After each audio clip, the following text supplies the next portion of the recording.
Hai guys, welcome back to Irama Widya YouTube channel. So, gimana? Kalian sudah semakin pede belum mengerjakan soal matematikanya? Biar kita bisa bantu kamu lagi, yuk tulisin soal-soalnya di kolom komentar di bawah ini, supaya kita bisa membahasnya di konten berikutnya. So, don't forget to subscribe, like, comment, and then hit notification bell supaya kamu gak ketinggalan video-video berikutnya. And don't forget to share this video, okay? Halo teman-teman, kita kembali bertemu dengan channel Irama Widya pada pembahasan penilaian akhir semester atau PAS semester 1 mata pelajaran sejarah kelas 10 kurikulum 2013 tahun pelajaran 2021-2022. Di sini saya akan membahas 25 soal pilihan ganda. Oke, jangan lupa untuk like, subscribe, dan share. Kita mulai nomor 1 ya. Oke. Ya, nomor 1. Soalnya sejarah menjadi penghubung antara generasi sekarang dengan generasi sebelumnya melalui A. Kisah-kisahnya, B. Pengaruh-pengaruhnya, C. Peninggalan-peninggalannya, D. Dokumen-dokumennya, E. Gagasan-gagasannya. Ayo teman, jawabannya apa? Kita langsung aja ya, langsung ke pembahasan. Jawabannya adalah C. Jadi penjelasannya begini teman-teman. Jawabannya kan peninggalan-peninggalannya nih. Ya, contohnya ini seperti artefak dan tulang belulang. Oke, mudah-mudahan jelas. Kita langsung ke nomor 2 ya. Peristiwa sejarah merupakan suatu peristiwa yang unik karena A. Peristiwa itu tidak pernah berubah, B. Peristiwa itu hanya terjadi satu kali, C. Peristiwa itu merupakan suatu yang penting, D. Peristiwa itu menjadi pedoman hidup masyarakat, E. Peristiwa itu menjadi momen yang sangat penting. Jawabannya adalah B. Ya, jawabannya B. Peristiwa itu terjadi sekali. Atau dengan kata lain, Ain Malik. Kalian masih ingat dengan konsep Ain Malik? Konsep Ain Malik yaitu maksudnya adalah peristiwa sejarah sekali terjadi dan tidak akan pernah terulang kembali. Oke, kita lanjut ke nomor selanjutnya. Nomor 3. Nomor 3, upaya penelitian untuk memeriksa keaslian dan keotentikan data-data ataupun dokumen-dokumen sejarah disebut A. Heuristik, B. Interpretasi, C. Kritik eksternal, D. Kritik internal, E. Historiografi. Oke, jawabannya adalah C. Kritik eksternal. Kritik eksternal dilakukan untuk menilai keaslian atau otentisitas bahan yang digunakan dalam pembuatan sumber-sumber sejarah. Sebuah dokumen yang berfungsi sebagai sumber sejarah dianggap otentik atau asli jika benar-benar hasil karya atau benda peninggalan dari pemiliknya atau pembuatannya. Kita lanjut aja ke nomor selanjutnya, nomor 4. Di situ ada teks bahasa Inggris ya.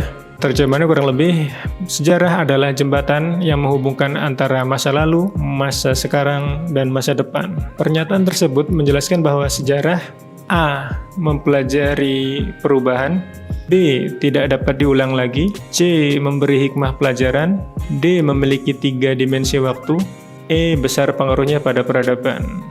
Oke, jawabannya adalah D. Clue-nya atau kata kuncinya ada di masa lalu, sekarang, dan masa depan. Past, present, dan future tadi ya, di pepatah yang tadi. Nah, dengan kesadaran kita untuk mengambil hikmah dari sesuatu yang pernah terjadi dan menjadikannya bekal untuk menyongsong masa depan yang lebih rasional dengan memperhatikan sejarah. Kita lanjut ke nomor selanjutnya. Tahap penyeleksian sumber-sumber yang relevan sehingga dapat digunakan untuk menulis sebuah peristiwa oleh sejarawan disebut A. Rekonstruksi, B. Historiografi, C. Interpretasi, D. Verifikasi, E. Heuristik. Oke, jawabannya adalah D. Verifikasi. Verifikasi atau yang disebut juga sebagai kritik sumber adalah kegiatan yang dilakukan untuk memeriksa, menguji, dan melakukan penilaian terhadap keabsahan sumber-sumber sejarah dan kebenaran laporan suatu peristiwa sejarah. Cara penilaian dan pengujian keabsahan sumber sejarah adalah dengan melakukan kritik eksternal terhadap keaslian sumber serta kritik internal terhadap kredibilitas sumber. Oke, kita lanjut ke nomor selanjutnya. Penafsiran suatu peristiwa atau memberikan pandangan teoritis terhadap suatu peristiwa sejarah disebut A. Verifikasi, B. Heuristik, C. Historiografi, D. Interpretasi, E. Kritik sumber. Jawaban yang tepat adalah D. Interpretasi. Interpretasi adalah tahap penafsiran data dan fakta sejarah yang telah diperoleh. Interpretasi fakta sejarah harus dilakukan dengan objektif. Kita lanjut ke nomor 7. Perhatikan keterangan penelitian sejarah berikut ini. A. Penelitian terhadap pembuatan dokumen. B. Ada dan tidak adanya pemalsuan naskah atau dokumen. C. Lembaga atau badan hukum yang mengeluarkan dokumen. D. Penanggalan dan penulisan naskah. E. Alasan diadakannya restorasi teks. Oke, dari kelima poin itu, keterangan di atas merupakan bagian dalam proses A. Kritik eksternal, B. Kritik internal, C. Heuristik, D. Penafsiran, E. Verifikasi. Jawaban yang paling tepat adalah A. Kritik ekstern. Disebut kritik ekstern karena terdapat kritik yang dilakukan terhadap keakuratan dan keaslian sumber. Misalnya materi sumber sejarah, ya ini dokumen dengan tulisannya misalnya, dan para pelaku sejarahnya. Aspek yang dikaji dalam kritik ekstern mencakup waktu, yaitu penanggalan, bahan pembuat sumber, dan pembuktian keaslian. Oke, jadi yang paling tepat adalah A, kritik ekstern, yang merupakan bagian dari proses verifikasi. Oke, kita lanjut ke nomor 8. Pada umumnya, para sejarawan mengalami kesulitan dalam upaya memahami dan mengetahui sejarah manusia masa praaksara karena A. Sumbernya hanya berupa adat dan tradisi kehidupan manusia. B. Informasi tentang bentuk-bentuk pemerintahan pada masa lampau sangat terbatas. C. Tidak adanya dokumen-dokumen tertulis. D. Sumbernya hanya berupa makam atau kuburan manusia pada masa itu. E. Hubungan antar kelompok masyarakat pada masa lampau sangat terbatas. Jawaban yang paling tepat adalah C. Sebagaimana namanya, masyarakat praaksara belum mengenal tulisan. Hal ini cukup menyulitkan sejarawan dalam meneliti kehidupan mereka, khususnya masyarakat praaksara di Indonesia. Sebagai gambaran, tulisan di Indonesia baru muncul di masa Hindu-Buddha atau kalau kita menggunakan kalender Masehi itu baru sekitar abad kedua Masehi. Padahal bangsa kita, bangsa Nusantara sudah memiliki kehidupan bermasyarakat jauh sebelum masa tersebut. Oke, kita lanjut aja ke nomor 9. Oke teman-teman, sejarah sebagai sebuah kisah dapat kita temui dalam A. Hikayat Raja-Raja Pasai, B. Malin Kundang, C. Ramayana, D. Mahabharata, E. Buku Awal Kebangkitan Mataram karya H.J. de Graaf. Jawabannya adalah E. Sejarah sebagai kisah merupakan rekonstruksi dari suatu peristiwa yang dituliskan maupun diceritakan oleh seseorang. Sejarah sebagai sebuah kisah dapat berbentuk lisan dan tulisan. Bentuk lisan, contoh penuturan secara lisan baik yang dilakukan oleh seorang maupun kelompok tentang peristiwa yang telah terjadi. Nah, kalau bentuk tulisan dapat berupa kisah yang ditulis dalam buku-buku sejarah. Sejarah sebagai kisah dapat diulang, ditulis oleh siapapun dan kapan saja. Untuk mewujudkan sejarah sebagai kisah, diperlukan fakta-fakta yang diperoleh atau dirumuskan dari sumber sejarah. Nah, buku yang saya sebutkan tadi ditulis oleh H.J. de Graaf. Buku ini mengungkapkan asal-usul dan proses naiknya Panembahan Senopati sebagai raja pertama Mataram Islam ke singgasana kekuasaannya. Nah, yang terakhir ini dikaitkan dengan ketegangan yang timbul antara pedalaman dan pesisir Jawa, tali temali kekerabatan elit politik masa itu, serta pengaruh para tokoh keagamaan tertentu. Kita lanjut ke nomor 10. Seorang pelaut yang menulis kronik yang berjudul Suma Oriental adalah A. Ising, B. Fahien, C. Tom Pires, D. Mendes Pinto, D. Marco Polo. Jawabannya adalah C. Tom Pires. Tom Pires lahir di Portugal tahun 1468 dan wafat di Jiangsu, yaitu Tiongkok, pada tahun 540 pada usia sekitar 72 tahun. Ia merupakan penulis dan bendahara Portugis. Karya terbesarnya adalah Suma Oriental, artinya dunia timur. Buku ini menceritakan penjelajahan pedagang Portugis hingga menguasai anak benua India dan Kesultanan Malaka pada tahun 1511. Buku tersebut memberikan banyak informasi berharga mengenai keadaan Nusantara pada abad ke-16. Yaitu tahun 1500-an. Oke, kita lanjut ke nomor 11. Ibnu Battuta adalah seorang sejarawan yang pernah singgah di Sumatera dan mencatat sedikit banyak perkembangan Islam dan Asia Tenggara. Nah, Ibnu Battuta tersebut berasal dari A. Turki, B. Persia, C. Maroko, D. Mesir, E. Irak. Jawabannya adalah Maroko. Maroko terletak di Afrika Utara. Nah, Ibnu Battuta adalah seorang cendekiawan Maroko yang pernah berkelana ke berbagai pelosok dunia pada abad pertengahan. Pada tahun 1345, Ibnu Battuta melakukan pelayaran dan menyinggahi Kesultanan Samudra Pasai. Kesultanan Samudra Pasai itu sekarang letaknya di Aceh. Lebih tepatnya mungkin di daerah Lok Sukon. Nah, dia ada di kawasan utara Pulau Sumatera yang kini termasuk daerah utara di Aceh sana. Ia meriwayatkan bahwa penguasa Samudra Pasai adalah seorang muslim yang saleh yang bernama Sultan Malik Az-Zahir Jamaluddin. Oke, kita lanjut ke nomor 12. Berikut ini yang bukan merupakan sejarah politik adalah A. Revolusi Hijau, B. Revolusi Indonesia, C. Revolusi Rusia, D. Revolusi Prancis, E. Revolusi Amerika. Jawaban tepat adalah A. Revolusi Hijau. Revolusi Hijau adalah sebuah sebutan tidak resmi yang dipakai untuk menggambarkan perubahan fundamental dalam penggunaan teknologi budidaya pertanian.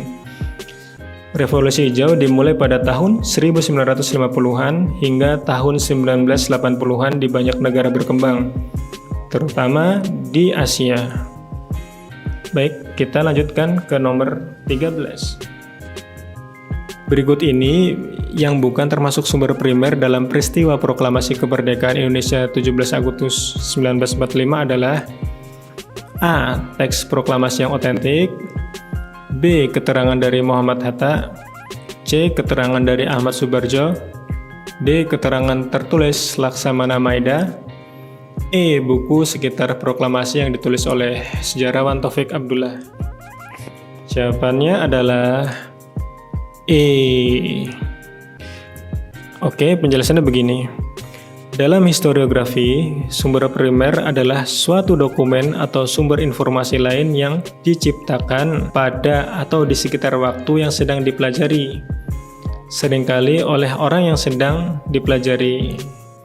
Sementara jawabannya adalah E ini adalah hasil akhirnya. Jadi setelah 4 poin di atas dikemas, baru ada buku yang namanya buku sekitar proklamasi yang ditulis oleh sejarawan Taufik Abdullah.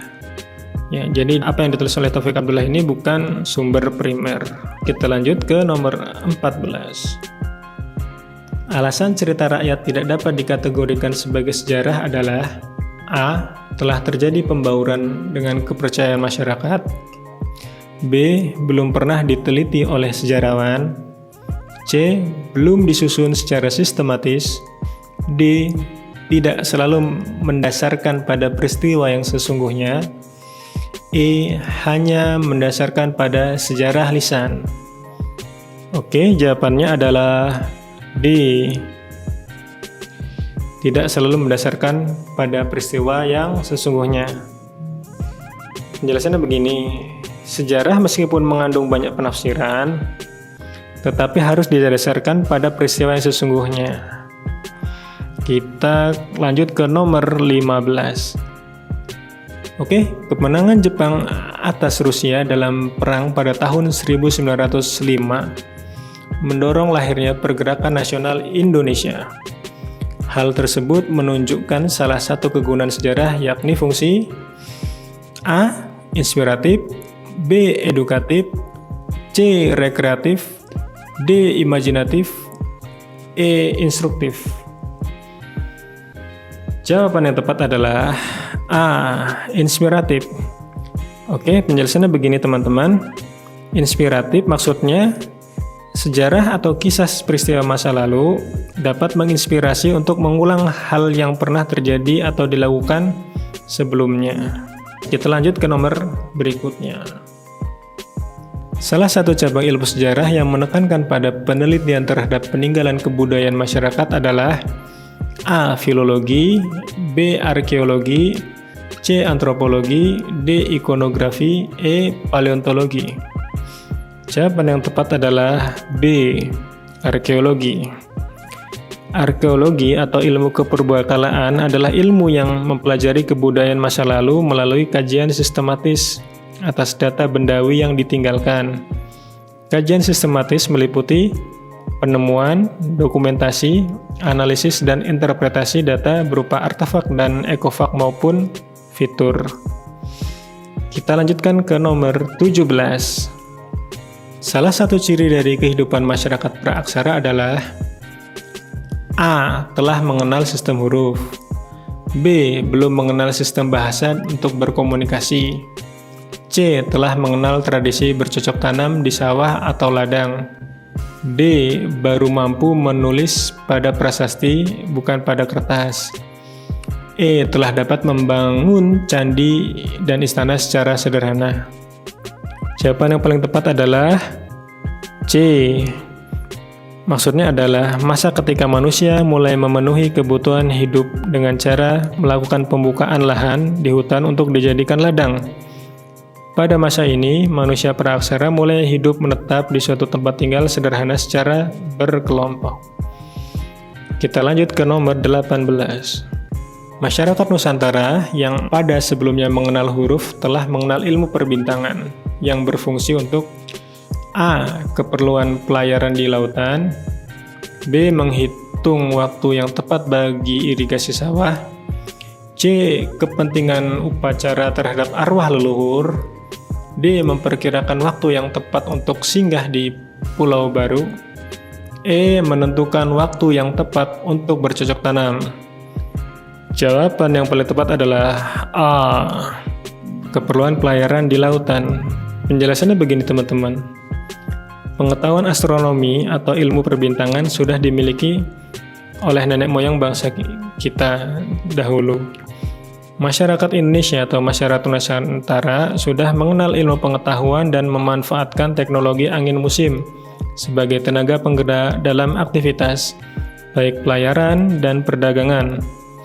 Nah, ilmu astronomi juga dimanfaatkan sebagai petunjuk arah dalam pelayaran, yaitu misalnya bintang biduk selatan dan bintang pari untuk menunjukkan arah selatan, serta bintang biduk utara untuk menunjukkan arah utara. Oke, jelas ya teman-teman. Kita lanjut ke nomor berikutnya. Nomor 19.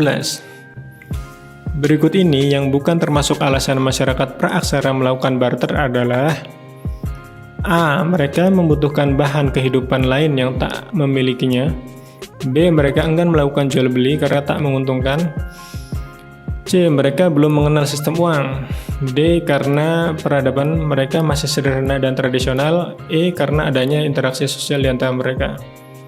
Jawaban yang tepat adalah B.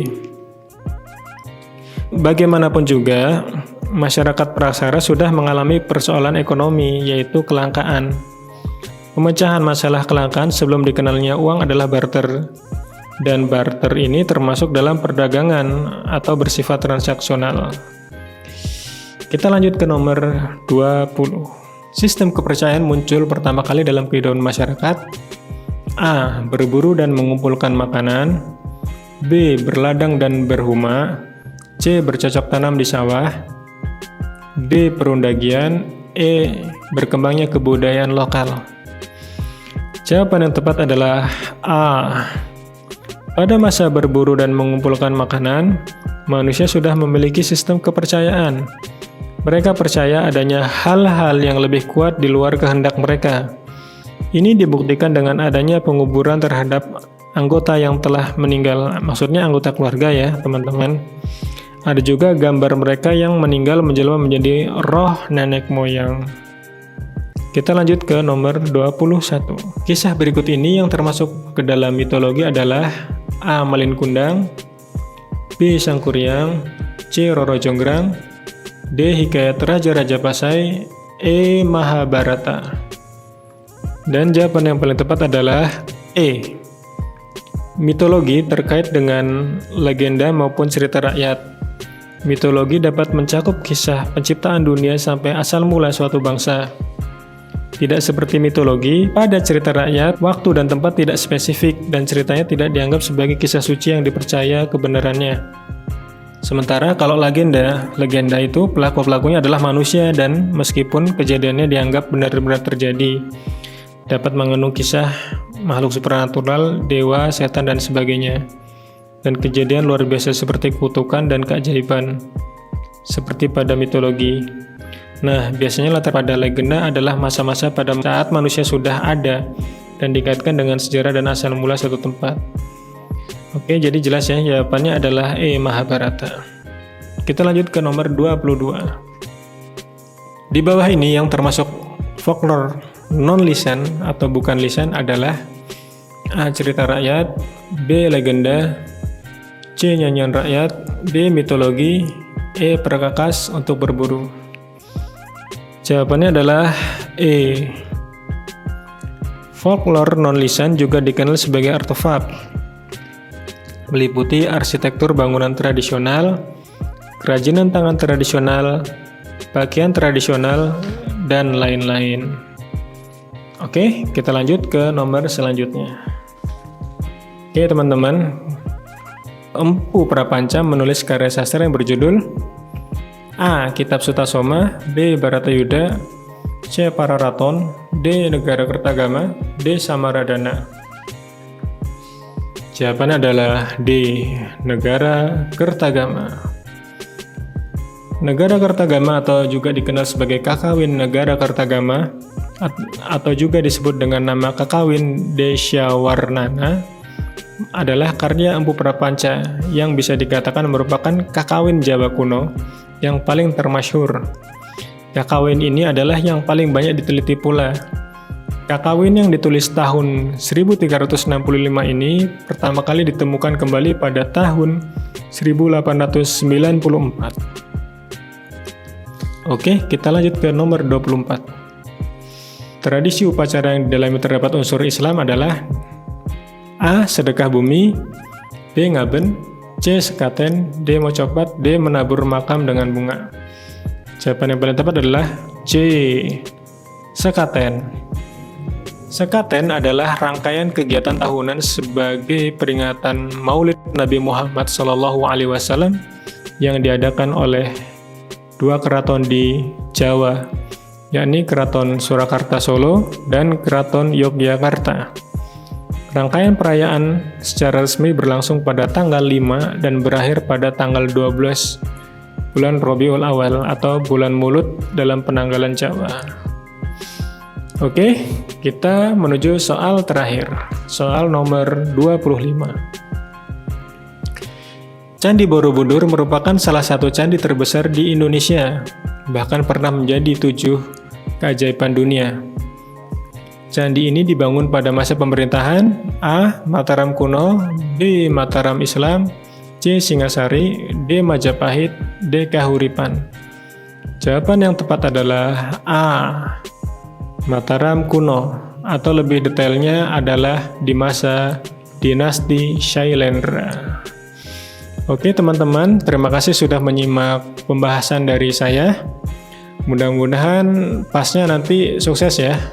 Jangan lupa untuk like, subscribe, dan share. Oke, dah. Sampai jumpa lagi.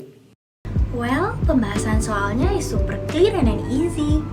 Pastinya kamu udah lebih paham dong mengerjakan soal-soal seperti ini. So, to let you guys understand better about the questions, jangan sampai ketinggalan nonton video berikutnya ya. And don't forget to subscribe, like, comment, and then hit notification bell supaya kamu gak ketinggalan nonton video berikutnya. So, see you guys in the next video. Bye-bye.